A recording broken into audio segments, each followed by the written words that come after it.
السلام علیکم۔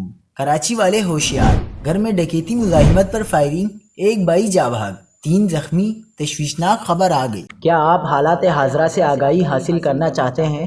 خبر کے پیچھے چھپے اصل حقائق جاننا چاہتے ہیں تو ابھی سبسکرائب کیجئے جلمل پاکستان کو اور ساتھ ہی گھنٹی کے نشان پر کلک کر دیں۔ آپ کو بتاتے چلیں کہ کراچی کے علاقے سرجانی ٹاؤن میں شابیگ گوٹ خان بس سٹاپ کے قریب ڈاکوؤں نے 4 بھائیوں کو مزاحمت کرنے پر گولیوں کا نشانہ بنا ڈالا۔ واقعے میں زخمی ہونے والے بلال نے ابتدائی طور پر پولیس کو بیان دیتے ہوئے کہا کہ ہم چاروں بھائیوں کو گھر کے اندر ڈکیتی کے دوران مزاحمت کرنے پر گولیاں ماری گئی۔ زخمی بلال کے مطابق ہم سو رہے تھے کہ 5 سے 6 ملزمان گھر کے اندر داخل ہوئے۔ 4 مسلح ملزمان ماسک پہنے ہوئے تھے اور ملزمان اسلحے کے علاوہ چھریوں سے بھی لیس تھے۔ واردات کے دوران مزاحمت کرنے پر گولیاں لگنے سے ایک بھائی جاں بحق اور بلال سمیت 3 بھائی زخمی ہو گئے۔